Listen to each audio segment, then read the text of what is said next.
চিকিৎসা আমরা করতে পারি, তাই না? এখন তৎক্ষণাৎ যদি আমরা চিকিৎসা করতে যাই তাহলে পরে আমাকে সর্বপ্রথম লক্ষ্য রাখতে হবে তার নাকের দিকে। কোথায় লক্ষ্য রাখবেন?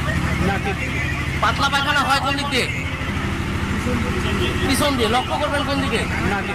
নাকে কোনো শ্লেষ্মা আছে কিনা।